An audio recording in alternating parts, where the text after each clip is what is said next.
Oke, kita ngobrol di PR.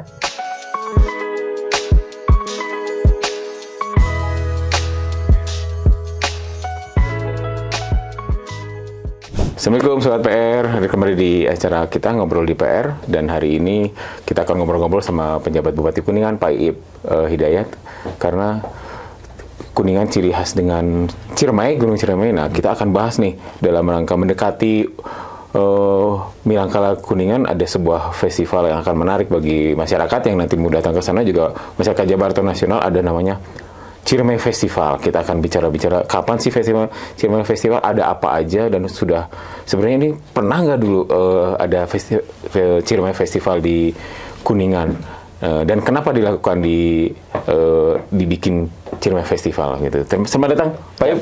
Nah, nuhun Kang. Nah, Pak Iip, Ya. Ciremai identik sama Kuningan ya. Ya. Walaupun memang ada beberapa daerah lagi yang masuk ke beberapa wilayah Gunung Ciremai, ada masuk ke wilayah beberapa daerah sekitar situ seperti Majalengka dan lainnya. Nah, kenapa kok baru sekarang bikin Ciremai? Tapi dulu pernah nggak Pak ada Ciremai Festival? Ada sih Kang, dulu ada. Nah, ya Kang izin ya. Jadi lanjut gitu. Jadi kenapa ini Festival Ciremai menjadi sebuah perhatian bagi pemerintah daerah sekarang? Karena saya ingin bicara dulu latar belakang secara geografis. Gunung Ciremai itu kan kita tahu gunung tertinggi di Jawa Barat. Ya. Dan ternyata letaknya teritorial Gunung Ciremai itu hampir 60% ada di Kuningan. 60% ada di Kuningan, masuk Kuningan. Sisanya Majalengka, Cirebon. Nah, ketika bicara Gunung Ciremai, maka kami berpikir bahwa bagi saya pribadi ya, yang namanya gunung teh indung. Indung teh berarti kehidupan, Pak. Nah, saya melihat bahwa masyarakat Kuningan banyak menggantungkan harapan kepada gunung. Karena ini alam ya, yang memberikan kemanfaatan dari Allah. Apa kemanfaatan itu? Sudah tentu Pak, kita yang namanya di gunung itu pasti memberikan cuaca, udara yang segar, pertanian, peternakan, juga termasuk mata air yang melimpah. Kenapa saya katakan melimpah? Berdasarkan data dari TNGC, itu hampir 360-an ada mata air. Ada 360 mata air di Ciremai. Di Gunung Ciremai. Karena Gunung Ciremai kan 3 di kabupaten itu ya. Nah, termasuk di Kuningan juga paling banyak mata airnya. Sampai hari ini Kuningan menyuplai air bersih itu untuk Cirebon dan Indramayu. Oh, jadi kebutuhan air bersih warga Cirebon, Indramayu itu dari Gunung Ciremai, Kabupaten Kuningan. Ya, khususnya dari materi yang ada di Kabupaten Kuningan. Materi yang ada di Kabupaten Kuningan. Nah, ketika kebermanfaatan luar biasa, tentu kita sebagai rakyat Kuningan yang tanda kutip juga diberi kemanfaatan oleh Gunung Ciremai, rasanya wajib dong kalau dalam bahasa Sundanya kita ngarawat, ngarumat, ya kan? Gunung Ciremai ini. Jadi ketika bicara ngaruat, menjaga, katakanlah bahasa Indonesia Gunung Ciremai ini, maka harus ada langkah-langkah konkret kan. Langkah-langkah konkret itu memang diimplementasikan. Untuk tahun ini kita adakan Festival Ciremai. Nah, kenapa Festival Ciremai ini menjadi atensi di tahun ini? Satu, kita ingin menjadikan Kuningan menjadi daerah tujuan wisata.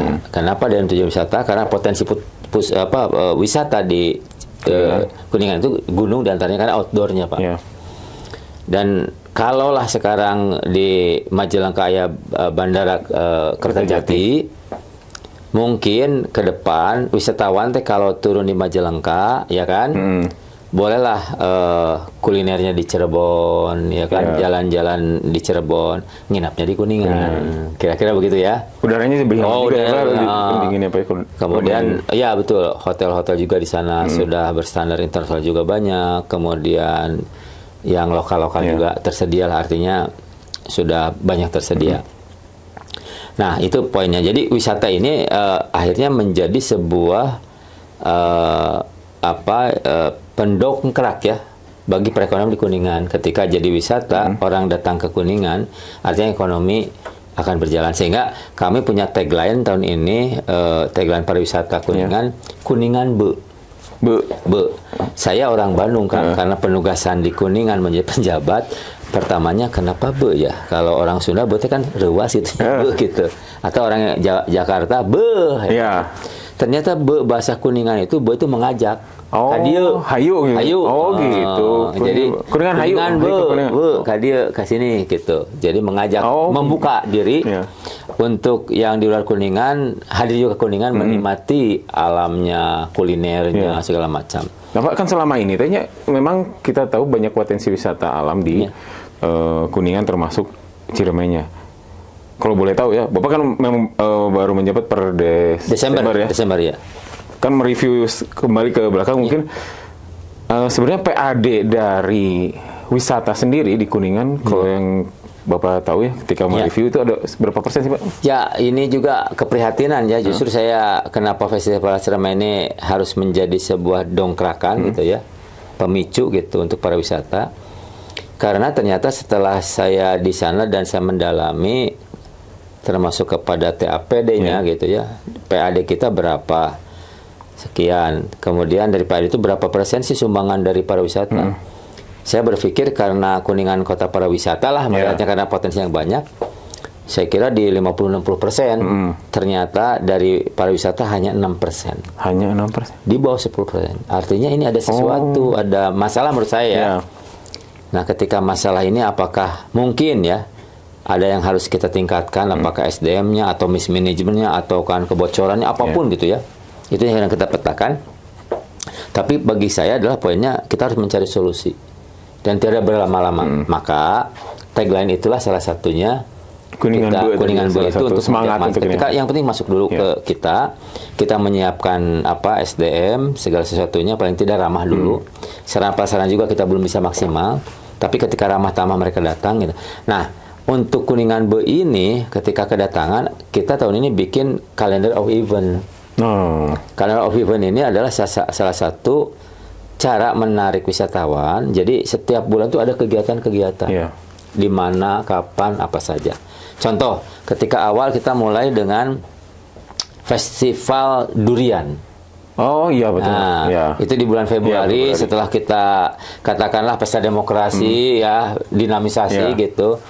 Refreshingnya adalah festival Ngaduren. Nah, Ngaduren ini jujur saja Pak, kita juga mengadop melihat dari lain ATM. Tapi tempat lain kelihatannya berdasarkan data dan informasi dan jejak digital, Festival Durian di A orangnya sudah banyak datang, duriannya tidak ada, bau tidak habis katanya atau kurang gitu. Sudah dipromosikan orang banyak datang, pasokan kurang kayak gitu. Termasuk di beberapa tempat.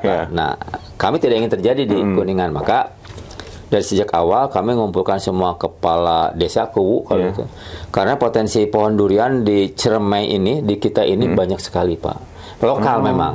Lokal. Nah ini akan nanti besok lusa saya akan kasih nama durian apa nih. Belum ada namanya? Belum ada namanya. Ini juga salah satu yang PR kami ya. Durian lokal Kuningan itu Kang manis legit walaupun tipis dagingnya. Tidak seperti yang lain ya.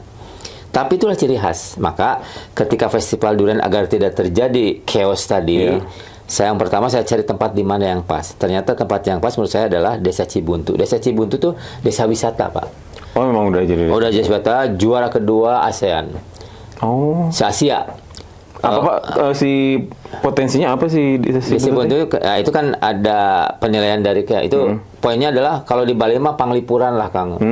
Bersih, tertata, teratur segala macam, objek wisatanya ada segala macam. Nah, di Cibuntu saya menghitung kekuatan berapa kalau nampung orang 2.000. Maka ketika sudah jelas sarana prasarana tersedia, penampungan 2.000, sarana prasarana rumah parkir, penginapan segala macam. Maka kita batasi festival durian kita menampung 2.000 orang. Untuk tahu 2.000 orang berapa ribu orangnya, maka daftarnya secara online. Jadi terukur ya? Terukur. Jadi Kuwu dikumpulkan untuk menyiapkan mencari pohon durian. Kira-kira di Februari matang pohon mana saja. Oke? Itu kan harus dipersiapkan juga. Sambil menyiapkan juga online sudah mulai dibuka. Kenapa online? Biar fair Pak. Nanti dari pendaftaran masuk itu dengan pendaftaran biayanya itu untuk duriannya berapa, untuk penginapan berapa, untuk pajak berapa, udah gitu kan. Ya. Nah, kami menyiapkan kalau seandainya 2.000, kalau makan durian sepuasnya, paling tidak satu orang itu 3 buah mungkin ya. Tiga buah. Ya, 3. Eta ge lamun teu mabok gitu ya.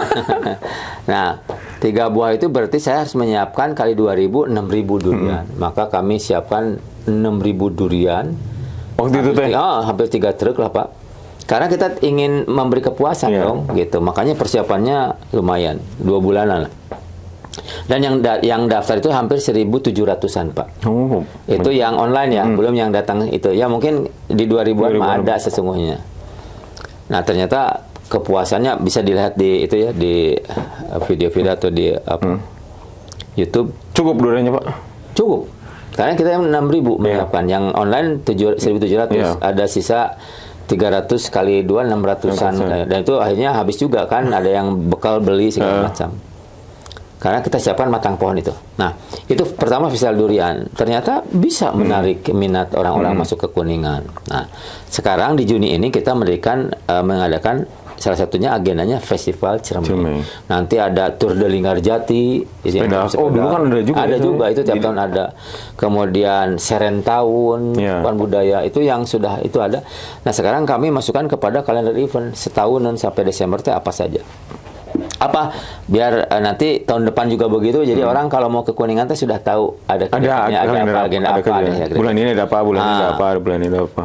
Nah, poin dari itu semua, Kang, saya ada hal yang akhirnya ini menjadi lebih serius. Kenapa saya katakan lebih serius? Itu tadi kembali ketika potensi Gunung Ciremai di samping wisata, Gunung Ciremai itu menghasilkan mata air itu kan, yang tadi saya suplai segala macam. Hari ini sumber air itu melimpah, Pak. Bagus lah mungkin. Masih bisa mensuplai dengan kebutuhan yang dibutuhkan oleh Cirebon dan Indramayu. Tapi saya berpikir juga ini 10-20 tahun masih tetap nggak? Ya kan? Nah, itulah maka Festival Ciremai ini salah satu agendanya kita akan meluncing kurikulum muatan lokal. Kurikulum muatan lokal itu adalah pembelajaran yang di-inline-kan dengan pembelajaran di tingkat SD, SMP, SMA sampai perguruan tinggi. Oh, sampai perguruan tinggi. Jadi saya mengatakan bahwa siapapun yang sekolah di Kuningan itu harus dapat pembelajaran tentang Gunung Ciremai. Kenapa? Karena itu salah satu edukasi yang pas merubah budaya, merubah kebiasaan. Yang tadinya cuek jadi aware. Punten-punten ya, kadang-kadang kita di medsos Gunung Ciremai kahuluan, ya Pemda kemarana, hanya ngomong gitu aja. Padahal mana orang Kuningan misalkan ya, nggak ada awarenya kan. Tapi ke depan ketika dirangsang dan diberi pemahaman itu, mungkin dia tidak akan serta-merta itu, tapi mungkin mencari pertolongan atau dia sendiri ikut turun untuk membantu. Jadi ada rasa memiliki. Belongingnya harus muncul. Nah, itu kalau dari SD misalkan Pak, apa yang dikenalkan ke anak? Kan pasti ada tahapannya. Ada sesuai dengan pola pikir dan usia, Pak. Boleh saja di TK dengan bermain, cara menggambar Gunung Ciremai, misalkan ya. Kemudian di SD binatang apa saja yang ada. Hari ini kan di Ciremai masih saya melihat ekologinya masih aman, Pak. Termasuk habitat binatang buasnya juga masih itu, karena kalau Akang Muncak ini ada pengalaman, Pak. Jadi tanggal 4 Desember saya dilantik, malam tahun baru saya bawa keluarga naik ke puncak semuanya. Nah, ini menarik benar, saya dapat cerita itu. Jadi beliau ditunjuk sebagai Bupati Kuningan, sebagai penjabat, besoknya langsung pas mau dilantiknya pakai baju PDU ke sana, cosplay sebetulnya sih. Naik ke Gunung Ciremai. Saya nggak tahu apakah bupati-bupati sebelumnya pernah ada nggak ya yang ketika dilantik jadi bupati naik ke Gunung Ciremai. Saya belum tahu juga, mungkin apa lo nggak, Pak? Ya, jadi sesungguhnya gini, Kang, ya itu karena saya Kesbangpol ya, Kepala Kesbang Jawa Barat. Jadi ketika penempatan di Kuningan, saya punya data kan, di provinsi itu 27 kabupaten kota. Nah, saya coba cek Kabupaten Kuningan, di antaranya potensi yang saya sebutnya itu di Gunung Ciremai itu ya, alamnya.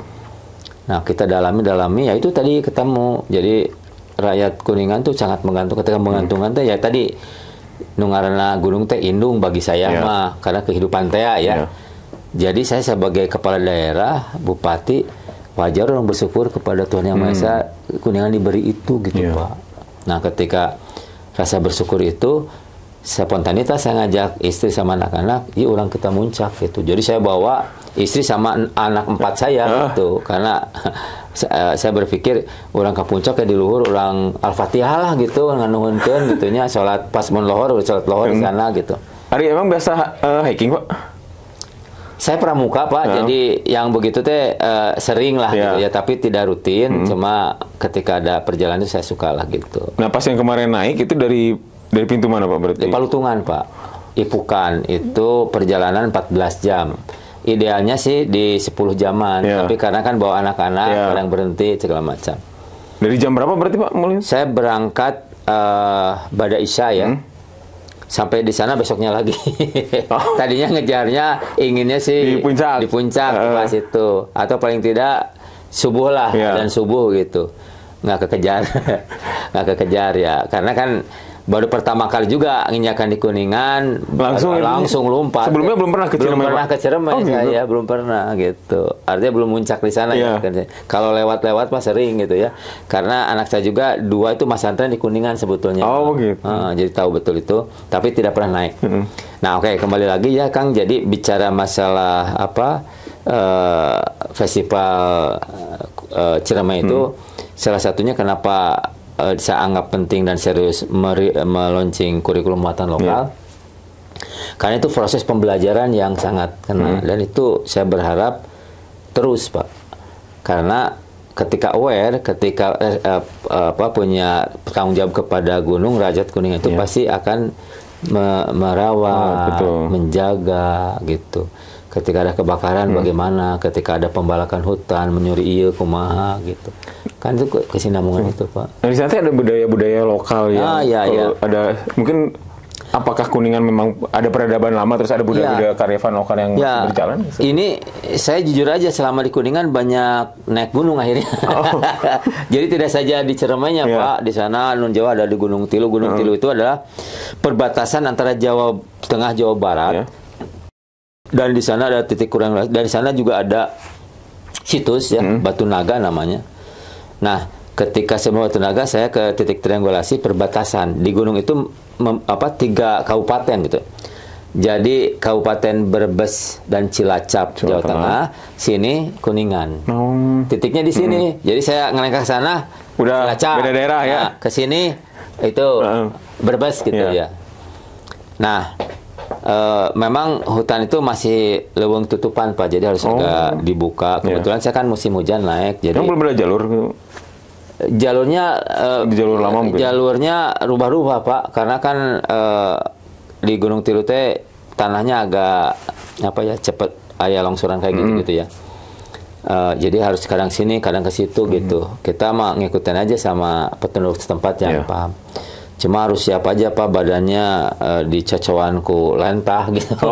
Karena masih padat, masih rapat. Ya, rapat sekali. Jadi kadang nempel itu ya, kita pakai itu juga banyak juga. Leuweung tutupan itu? Iya, jadi leuweung tutupan jadi masih tertutup lah gitu. Dan banyak pamalinya. Nah, bicara budaya tadi. Banyak pamali karena banyak situs-situs di situ. Yang paling tua, paling besar itu situs Batu Naga. Situs Batu Naga? Batu Naga. Konon kabarnya ini sedang diteliti oleh Profesor Akbar ya. Itu di 300 tahunan sebelum Masehi Pak. Itu sudah lama berarti? Sangat lama. 300 tahun sebelum Masehi. Nah, dan itu yang namanya situs-situ kan zaman baheula cobanya bisa ngukir batu gambar naga, maka disebut Batu Naga. Kemudian ada orang segala macam lah. Itu mah peradaban yang menurut saya luar biasa pada masanya. Dan kenapa ada di situ? Kenapa di situ? Itu udah ada sejarahnya Ya ini sekarang digali Pak. Tapi poin pentingnya di situ ada pertapaan. Artinya pertapaan artinya ada masyarakat dong. Ya kan? Kemudian ada semacam kolam renang, kemudian ada guci gitu. Artinya di situ memang ada orang-orangnya zaman dulu pernah ada peradaban lah intinya. Itu tidak saja di Gunung Tilu Pak. Di Desa Puncak Ciremai, kemudian di Cibuntu, banyak sekali peninggalan. Sehingga saya berpikir ini kok Kuningan tuh rasanya ini kelihatannya kota tua lah katanya. Kenapa? Banyak peninggalan itu megalit atau apapun ya, patung-patung segala macam. Saya berpikir ini peradabannya lama dan itu mungkin boleh jadi kata orang-orang tua yang sering saya temui atau kuncen-kuncen di wetan Pak jalannya ka dieu ka bade ka ditu. Jadi mungkin Kuningan saat itu akses jalan dari Jawa Timur Jawa Tengah ke Jawa Barat. Jalur perintasan perlintasan. Jadi kalau di situ makanya mungkin ada semacam tempat peristirahatan, ada juga yang nikah di situ mungkin segala macam. Jadi ada cerita-cerita yang turun temurun. Dan cerita orang tua dulu itu Kuningan itu dibuka oleh salah satu putranya Sunan Gunung Jati. Kang, apa itu Pak? Nah, ini teh iket Kang. Iket. Jadi ternyata di Kuningan tuh banyak home industry batik Kang. Jadi batik Kuningan teh banyak. Dan ciri khas batik Kuningan itu ada 4 yang harus ada syaratnya lah katakanlah. Oh ada juga kan kita kalau daerah sana biasanya kita kenalnya batik di Cirebon ya. Ternyata di Kuningan juga ada. Ada kan saya juga ingin ngasih nama sih. Kalau bicara Megabendung orang sudah tahu Cirebon gitu kan. Nah Kuningan juga ternyata di Kuningan juga kalau Megabendung kan jelas Mega gitu. Ada ciri khasnya itu harus ada gambar kuda. Kenapa kuda? Karena kuda itu satu lambang dari pemerintah daerah Kuningan. Dan kuda ini ternyata secara mitologi adalah kuda tunggangan Adipati Ewangga. Adipati Ewangga itu putranya Sunan Gunung Jati itu. Tapi nggak ada peternakan kudanya Pak? Tidak ada peternakan kuda. Dan saya cari kuda tidak ada di sana. Jadi lebih kepada secara historikal ya mungkin masyarakat bahwa kuda Kuningan itu yang dipakai itu kecil tapi punya kekuatan. Ketika katakanlah sedang berperang dengan Belanda kuat lah maut-maut kasar mah. Kebal maksud saya. Kemudian harus ada bokor gitu ya. Ada ikan dewa. Jadi ciri saya ikan dewa, ada kuda, ada bokor, ada Bokor tuh ini yang mangkok dari emas, bokor emas dan juga Gunung Ciremai. Nah ini terpusat ada daerahnya nggak Pak yang tersebar Kang. Jadi kearifan saya pakai ya. Jadi ini kearifan lokal Kang. Pasti si pengrajin itu punya historis dengan orang tua gitu. Termasuk di kami ada Paseban ya. Paseban itu sebuah komunitas adat kepercayaan, tapi dia juga karena di budaya itu kan ada wayang, ada batik. Nah, ada filosofi juga gitu. Jadi poinnya adalah di Kuningan juga kalau bicara dikatakan dengan budaya, memang banyak tidak saja tadi kita cerita patung-patung historis. Oh saya mohon maaf ya, Batu Naga itu ternyata kata Dr. Ali Akbar itu sudah diteliti kurang lebih di 500 tahun sebelum Masehi. Oh malah lebih mahal. Lebih lama lagi. 500 tahun sebelum Masehi. Dan kalau tidak salah PR juga sempat merilis itu hasil temuan dari penelitian Pak Ali Akbar itu. Nah itu kan kira-kira kenapa kembali lagi kepada Festival Ciremai ada hal yang menurut saya penting, serius adalah kita akan mempublish dan meluncing, meresmikan kurikulum muatan lokal. Ini tentu jaraknya turun-temurun, lebih lama, lebih jauh bagaimana rakyat Kuningan aware sehingga ngarawat, ngarumat, ngejaga itu bisa lebih punya lahir dari dirinya rasa tanggung jawabnya sehingga nanti Gunung Ciremai akan tetap lestari. Karena apa? Kuningan itu di perdanya adalah kota konservasi. Kota konservasi. Ya, artinya nggak bisa konservasi lah ya. Berarti nggak bisa banyak yang dilakukan untuk ini ya, khusus fokusnya di konservasi, tapi bisa akan bermanfaat untuk ekonomi, untuk wisata sebenarnya harusnya. Ada pengembangan, ada juga katakanlah variasi-variasi lain yang tapi tetap menjaga konservasinya. Ada keterbatasan juga berarti. Ya, pasti harus dibatasi. Kan sekarang Gunung Ciremai Taman Nasional kan. Jadi itu juga ada pengelolanya. Jadi kita tetap kolaborasi. Nah, bagaimana yang namanya kabupaten konservasi ketika konservasi itu akan kuat yang tadi dikatakan dengan kurikulum ya, nanti ekologinya juga bagus ya kan, kemudian keberlangsungan siklus di situ juga nyaman. Endingnya adalah ketersediaan pasokan air kesegaran udara, pertanian, peternakan. Dan ternyata ketika bicara peternakan, di Kuningan itu termasuk penghasil susu terbanyak. Dan saya lihat banyak sapi di sana. Sapi peternak-peternak. Termasuk yang kedua, penghasil telur paling besar di Jawa Barat. Di sana banyak kandang-kandang telur. Malah satu perusahaan, kandang-kandang ayam ya lokal. Oh ya, kandang-kandang ayam. Itu AS Group itu, maaf saya sebut itu menghasilkan 25 ton telur sehari. 25 ton? 25 ton. Jadi suplai telur teh keluar daerah barat. Untuk pasokan sini berarti sejauh barat, Pak. 25 ton sehari. Dengan itu ya. Kita ayamnya seberahis. Teteh dalam satu perusahaan, Pak, belum yang lain. Jadi ada 4, Pak, di perusahaan gede yang itu yang menghasilkan besar di Kuningan itu. Pertama beras. Beras itu karena sawah banyak, surplus tiap tahun, Pak. Surplusnya 100.000 ton kayak gitu ya. Nah, udah swasembadanya malah surplus. Sesungguhnya cuma memang harga ini yang sedang kita kendalikan, Pak. Kadang-kadang malah di kita harganya agak naik gitu. Sama seperti telur juga, penghasil diurang tapi harga diurang itu. Nah, ini yang sedang pemerintah itu ya. Yang kedua, telur yang tadi hampir satu perusahaan aja 25 ton sehari. Yang ketiga, susu, Pak. Ya, karena susu ini banyak masyarakat karena mungkin kawasan itu tadi ya, banyak hutan di kita. Jadi peternak-peternak ini melihara sapi dan itu menghasilkan susu. Cuma PR-nya di ini kita mungkin IPAL-nya nih. IPAL ini menjadi penting bagi saya karena beberapa kali melihat ke lapangan langsung, masyarakat itu harus banyak diedukasi, disosialisasi bagaimana pemanfaatan. Jadi masih ada beberapa yang dari kandang asal buang aja gitu. Itu terfokus di satu daerah nggak Pak yang si sapi? Tersebar. Nah, malah ada satu titik kejadian si buangan itu karena dari berbagai kandang, kemudian lama-lama jadi solokan kecil. Solokan kecil itu kan akhirnya ke sungai. Nah, yang sungai kan dimanfaatkan di sana yang dibawa. Itu jadi konflik sosial juga ya. Nah, ini di tahun ini saya sedang fokus ke sana juga. Bagaimana IPAL-IPAL ini karena perlu anggaran juga harus ada kolaborasi gitu. Masyarakat sendiri diedukasi, kemudian fisiknya segala macam. Nah, yang keempat adalah penghasil ubi jalar. Ubi bolen. Oh, ternyata. Bedanya dengan Cilembu. Nah, kalau Cilembu kan lebih untuk dikonsumsi karena dengan manis segala macam. Kan kalau ubi bolen yang di kami itu olahan kan, itu bahan dasar aja bisa jadi apapun. Kalau Cilembu kan umumnya banyak dikonsumsi langsung ya dalam bentuk asli tinggal gitu. Sepan. Nah, kemudian kami sampaikan juga satu lagi mungkin di Festival Ciremai ini ada berapa agenda, ada berapa event. Di antaranya salah satunya adalah saya mengajak semua aparat sipil negara di Kuningan itu muncak semua, tapi cari hari libur ya.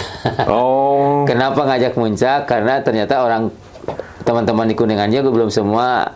Ada juga yang belum pernah gitu ya. Ada pernah. Yuk, saya ngajak aja. Maksudnya kan kalau di samping olahraga ya, kemudian kita harus menikmati itu. Juga kecintaan kita, terus apalagi mau diterapkan kurikulum muatan lokal itu, jadi kita harus paham juga. Nah, ya ibarat kalau warga Kota Bandung kalau nggak ke Braga, nah itu, ini kan gitu semuanya. Kayak gitulah gitu. Namanya barang Bandung tanpa Braga, kayak. Mungkin mereka nggak kenal ceramahnya, tapi naiknya cacat, rasa sarangannya gitu. Jadi enjoy aja gitu ya. Kemudian pada tanggal itu rencana 1-2 Juni Pak, muncak bersama Bupati istilahnya. Jadi dengan saya naik ke atas. Mudah-mudahan saya sampai karena itu kan perjalanan cukup lama juga, hampir 14 jam. Nah, kalau warga umum pengen ikutan bisa oke, Pak? Ya, asal daftar aja, Pak. Karena itu kan dibatasinya? Bukan dibatasi aja, diselektif. Karena itu kan harus kita cek dulu kan standar operasional ya. Kesehatannya, kesiapannya, kemudian pendampingannya. Kita tidak ingin zero itulah. Tengah kecelakaan lah gitu. Zero accident lah. Ya. Kemudian nanti tanggal 7, 8, 9 itu festivalnya diawali dengan kawin cai. Karena budaya sana tuh karena banyak sumber air, istilahnya dari kain cai, bukan kemudian kawin cai dikawinkan ku kawa, bukan. Jadi itu daerah aja, kearifan lokal gitu. Itu di Curug Putri tempatnya. Kemudian ada GSG, Gerakan Sapu Gunung. Gerakan Sapu Gunung. Karena itu tanggal berapa yang Sapu Gunung, Pak? Gerakan Sapu Gunung tanggal berapa itu? Itu di tanggal 7 juga. Itu jalur pendakian, Pak. Mau tidak mau karena tempat pendakian yang datang ada aja runtah mah gitunya. Itu yang kita sapu bersih dulu semuanya. Kemudian ada diskusi tentang Ciremai secara akademis, segala macam. Ada pesta rakyat, ada pasar leuweung gitu ya, dibikin. Oh, pasar leuweung. Nah, pasar leuweung itu? Ya, pasar leuweung saya kerjasama dengan pemerintah Provinsi Jawa Barat. Ya. Jadi program pemerintah Jawa Barat itu di Dinas Kehutanan ada pasar leuweung. Jadi pasarnya memang di leuweung. Jadi hasil leuweung mungkin dijual, tambah dengan itu UMKM nanti, juga mungkin UMKM sana nanti kita buka mereka ke sana gitu. Kemudian ada kemah konservasi dan ada ultra run, ultra trail run. Ya, ini kerjasama dengan pemerintah Provinsi Jawa Barat mulai di Spora, di Sorda mungkin di sini ya. Nah, itu tempatnya di Gunung Ciremai. Yang run ini tanggal berapa? Itu di tanggal 8 ya, ada 55 kilometer. Cigana lompatannya di. Udah dibuka pendaftaran online? Sudah pendaftaran online. Saya berharap ini sudah harus teman-teman yang minat di komunitas itu, saya kira ikut lah. Ada yang 55 kilo, ada yang 22 kilometer gitu. Pokoknya mari kita ramaikan sebenarnya dan mengenal lebih jauh lagi. Mungkin warga Jawa Barat juga harus tahu karena kan Ciremai itu gunung tertinggi di Jawa Barat dong. Masa kita tidak ikon lah ya. Ikon lah gitu. Kemudian ada senam massal. Ini melibatkan semua masyarakat juga untuk olahraga. Kemudian ada seremonial Ciremainya termasuk launching kurikulum muatan lokal. Saya berharap di kurikulum ini mudah-mudahan Pak Mas Menteri Pendidikan hadir, kemudian Ibu Menteri KLH juga hadir. Karena isu yang kita angkat adalah global climate change. Jadi termasuk ini kan bicara masalah konservasi gitu. Dan ini kita implementasikan. Itu pemerintah kan menggelorkan itu, termasuk lagi kemarin pertemuan Bupati Wali Kota hari waktu itu kan bicara masalah lingkungan. Nah, kami implementatif gitu. Langsung diterapkan. Terapkan termasuk membuat kurikulum itu sangat implementatif gitu. Jadi kita lakukan itu. Saya mudah-mudahan beliau bisa hadir. Bagi kami mungkin akan sangat berbahagia ada support gitu. Dan saya juga sekarang sudah bersurat, mudah-mudahan bisa audiensi menyampaikan, menjelaskan dan apa aja kegiatannya. Kemudian ini kan tidak momen atau kegiatan sekali selesai tidak, tapi ini ada kelanjutan gitu. Nah, tadi bahas ke Arifono kan berarti tidak lepas dari historis ya. Terus Bapak tadi cerita beberapa kali mengunjungi beberapa situs. Tempat. Kunaon Bapak mengunjungi beberapa situs? Banyak nggak sih Pak ada? Kunaon Bapak pernah ke situs-situs? Ya, satu mungkin karena saya juga pernah bikin buku ya, tulisan tentang kepemimpinan berdasarkan kearifan lokal. Dan sedikit saya tahu bahwa Jawa Barat itu kan dulu dibagi 3 zonasi, Pak. Tengah Priangan dipimpin oleh Prabu Siliwangi, Timur Sunan Gunung Jati karena bicara ke Cirebonan. Nah, Cirebonan itu kan ya Cirebon, Indramayu, Majalengka, Kuningan itu kan wilayahnya gitu. Nah, 3 zonasi ini itu bicara masalah Sunda, kesundaan. Kalau suku bicara suku. Nah, pasti ini ada historis dong. Kemudian ada artefak ataupun peninggalan-peninggalan. Nah, saya ketika Kuningan senang juga gitu. Ketika dapat kabar di sini ada ini, di sini ada Cipari segala macam. Ya kita datang. Kemudian ada makam-makam keramat. Walaupun ternyata Pak nggak ada fisiknya mah ini petilasan kayak gitu. Tapi dibikinkan makam. Ya nggak apa-apa masyarakat seperti itu. Tapi bagi saya adalah hadir di sana adalah bagaimana justru ke depan desa-desa itu bisa menghasilkan atau menggerakkan ekonomi. Mungkin jadi tujuan wisata naonnya istilahnya teh rohani atau apalah gitu ya. Jadi itu jadi di desa ini teh orang datang ke situ gitu. Ketika orang datang ke situ kan mau tidak mau minimal ekonominya ada nu jualan, nu nginep di rumah penduduk gitu kan. Bukan berarti siriknya banyak. Itu udah tidak. Wah, kalau sudah sirik sudah ini. Sana agamis sekali Pak. Jadi lebih kepada itu. Tapi kita juga ingin make sure yakin gitu kan, tidak salah cerita aja. Di situ mah sakti segala macam, pas ke sana, iya ayaan tuh kosong Pak. Nah, tapi itu maksud saya. Oh jadi sekalian dirunut ya Pak, Bapak tuh mendatangi ya, titik-titik sekalian itu. dirunut dan saya ingin menyampaikan, nanti harus clear menyampaikan kepada audiens siapapun yang hadir bahwa ini petilasan, bahwa makam sesungguhnya ada di mana, gitu. Itu aja. Jadi fair, ini mata air sumbernya di sana, dan ini air ini ternyata pH-nya 7 misalkan. Jadi objektif aja gitu. Jadi saya keliling itu dalam rangka memastikan bahwa semua harus fair gitu. Termasuk hari ini saya juga sedang mencanangkan beberapa bangunan tempat kita registerkan menjadi cagar budaya. Cagar budaya. Contoh misalkan kalau Akang ke Kuningan, ke Pendopo, kadang-kadang saya orang baru nanya, iya bangunan tahun seberapa? Luka apa? Gitu aja ya. Saya orang luar ya.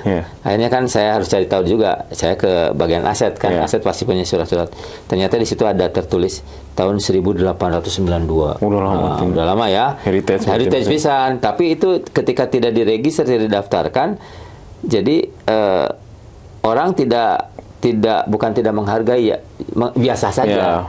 Itu makanya ketika itu kan nanti kalau ngebangun harus ada konsultasi dengan yang ahlinya, cagar segala macam. Kan nggak boleh, harus dijaga malah ya. Ya, seperti pengalaman saya sebelumnya, saya kan kepala biro umum di Pemprov Jabar kan biro umum termasuk ngurusin gedung sate, gedung Pakuan, gedung Merdeka, itu kan cagar budaya semua. Saya ingin ngecat gedung sate saat itu kan harus lapor ke BP3S. Ngecat tunggul ya Pak? Ngecat tunggul teh ini kan contoh gitu. Terus mau merubah apa, kenapa harus konsul? Mereka harus menjaga keaslian itu dan tidak mengganggu, tidak merusak. Ya, khawatirnya ketika tidak terdata ingin direnov gitu ya, malah salah gitu. Masalah cat juga kan ini kandungan kimianya mungkin mereka tahu ya. Kan ada ahlinya di sana Pak, alat ukurnya ada. Termasuk saya waktu biro umum itu, kemudian ada rekomendasi tiba-tiba ya, tidak boleh ada keramaian di halaman gedung sate yang menggunakan sound system dengan kekuatan ada batasannya. Ada batasan sampai begitu, karena itu getaran suara itu akan kayak gitu-gitu. Kita kadang-kadang nah itulah fungsi daripada kenapa dicagar budayakan. Itu lebih untuk melindungi itunya. Itu Pak.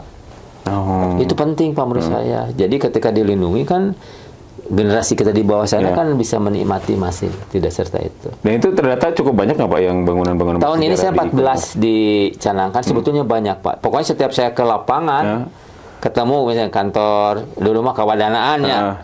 Ya asa unik gitu ya, asa bangunannya beda. Bangunan lama ternyata dapat udah di Kapung Kul terus aya kan orang sedang.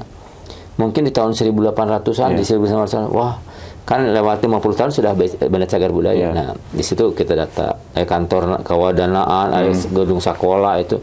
Tong sampai ada ngerusak, orang kan tidak paham ketika puntennya. Ganti pimpinan yang menangi gedung itu, tengah arti dimodernkan, dihancurkan, dirusak. Aduh, nah itu khawatirnya gitu. Sedih itu Pak. Termasuk saya di sana menemukan gedung namanya Gerahawangi Pak. Gerahawangi. Ternyata itu gedung tua. Kalau saya lihatnya, ini saya sedang minta tolong diperiksa. Itu si gedung itu sama dengan Olah Barat gedung ITB Pak. Yang pakai kayu gitu. Luar biasa. Tapi kan saya ketika melihat ke sana dipakai tempat bulu tangkis.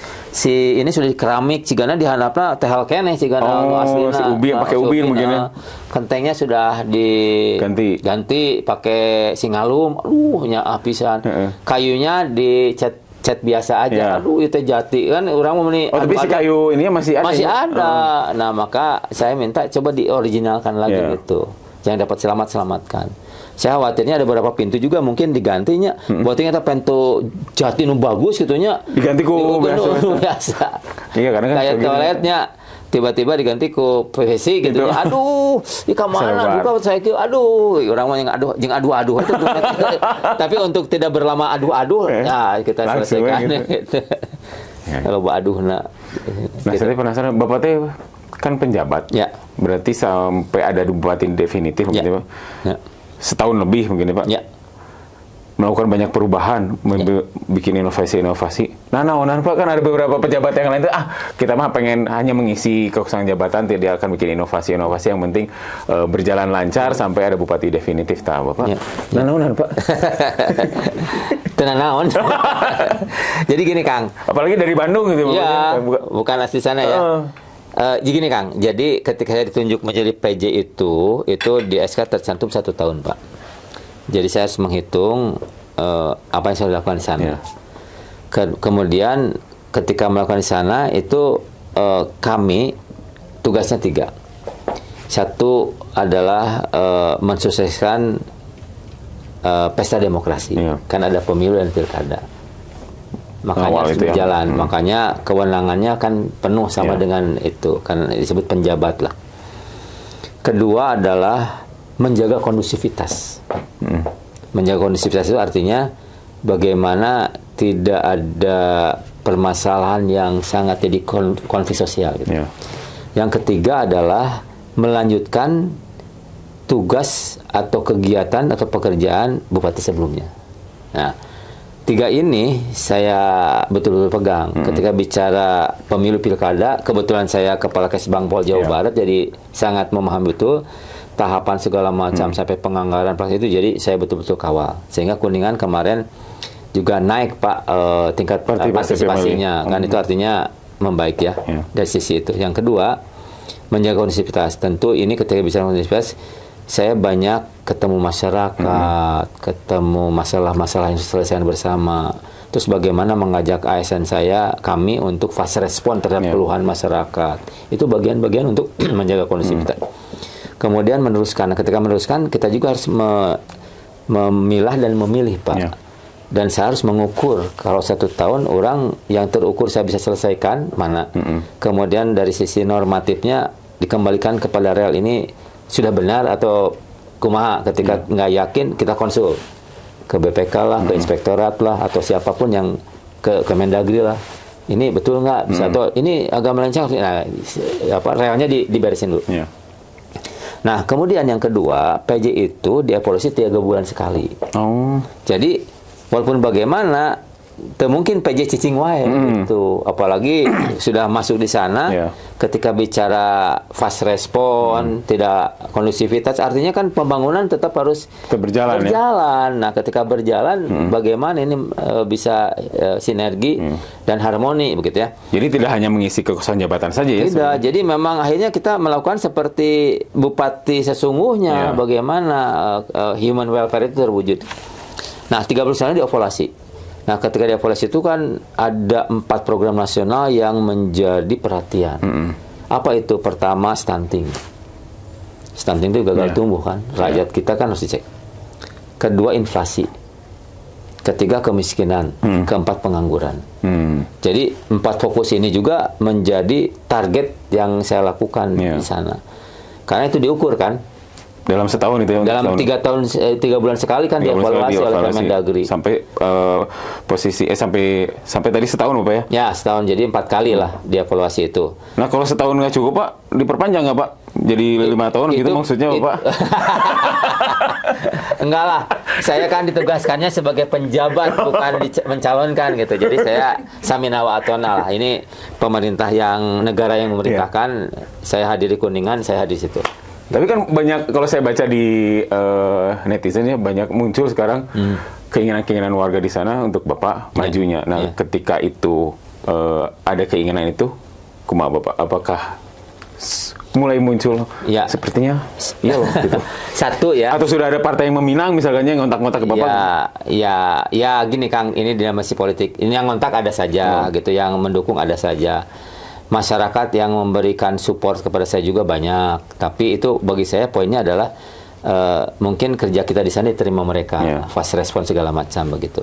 Nah, ketika bicara apakah Bapak nyalon tidak, saya ingin menyampaikan bahwa saya ditugaskan oleh negara itu untuk menjabat, bukan mencalonkan. Jadi saya kembali kepada realnya bahwa saya tetap melaksanakan tugas saja, tidak ada niatan untuk mencalonkan.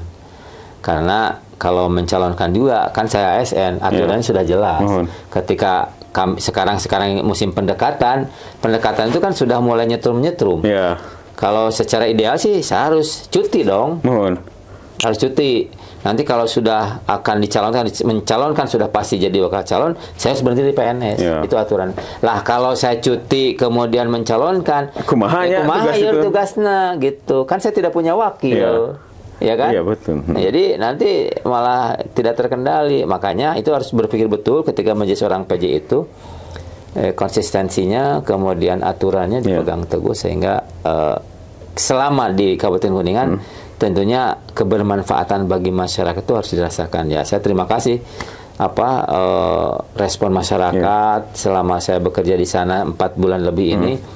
Saya merasa nyaman karena mereka ada harapan, ketika kita bisa memenuhi bahagia, ketika ada harapan tidak bisa memenuhi karena memang kaitan dengan kewenangan, misalkan saya koordinasikan, kaitan dengan anggaran karena terbatas kita koordinasikan. Jadi solusi-solusi itu kita kerjakan sehingga kita fair bekerja itu.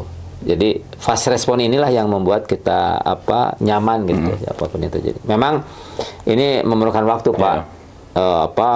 Waktu semangat kerjanya ya, menghabiskan waktu dengan keluarganya kurang, segala macam, istirahat kurang. Itu konsekuensi logis dari kesiapan kita menjadi seorang penjabat. Kalau desakan masyarakat makin kuat, terus partai-partai banyak mulai melirik, ya, mungkin kita sering desak-desakan aja. Enggak, jadi saya akan konsisten gitu ya. Ini sampai hari ini saya konsisten dengan perintah dengan negara, menjabat. Jadi saya ingin menyelesaikan sampai tuntas gitu ya pekerjaan saya gitu.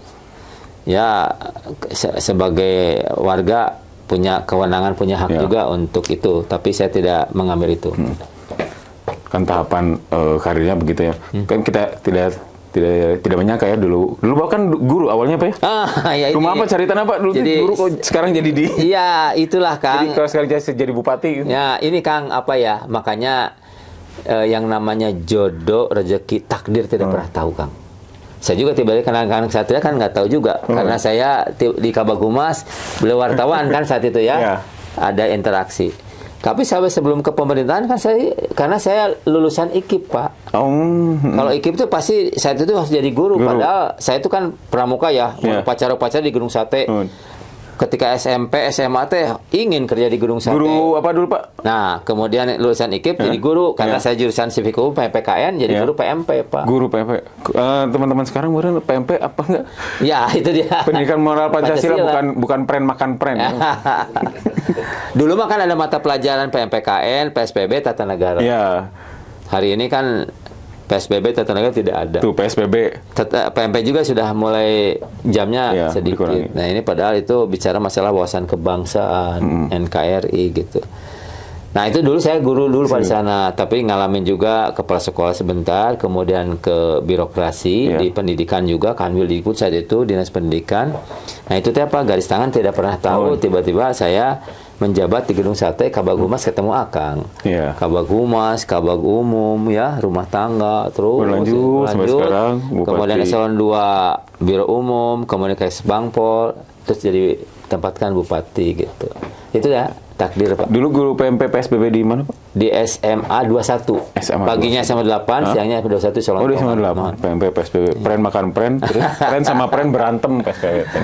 Karena saya juga pembina pramuka saat itu ya, OSIS, Paskibra, boxer gitu. Jadi memang bahwa lama kemudian masih lalajangannya. Jadi kalau aku kepala tugaskan jadi pembina OSIS, pembina hayu gitu. Nah itu mungkin salah satu cara saya jalan-jalan kalau ke mana teh saya sudah ngajak-ngajak anak-anak siswa saya gitu ke Gunung Patuha, ke Papandayan gitu, kemana-mana lah gitu, ke Bogor, di Gunung Salak gitunya. Ternyata perjalanan karirnya sangat beragam ya, dan mungkin nanti suatu saat kalau memang ada jalannya. Apakah definitif atau enggak ya kita lihat nanti perjalanan momentum dan perjalanan takdir. Nah Pak, mungkin ada yang mau disampaikan ke warga Jawa Barat, warga Indonesia juga kan nanti ada festival Ciremai, termasuk bagi warga Kuningan.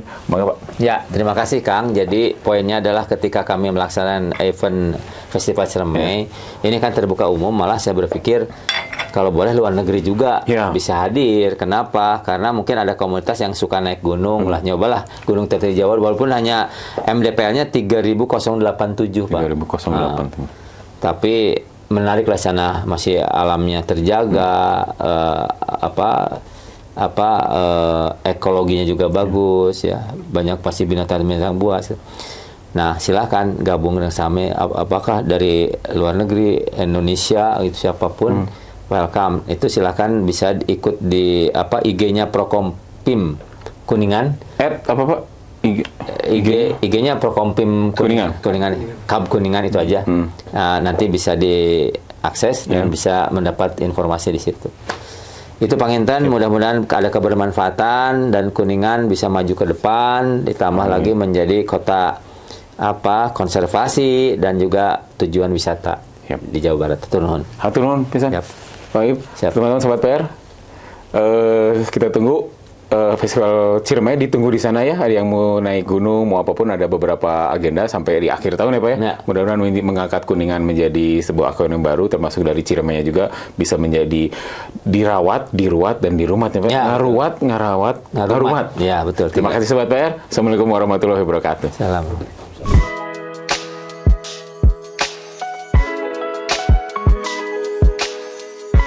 Oke, kita ngobrol di PR.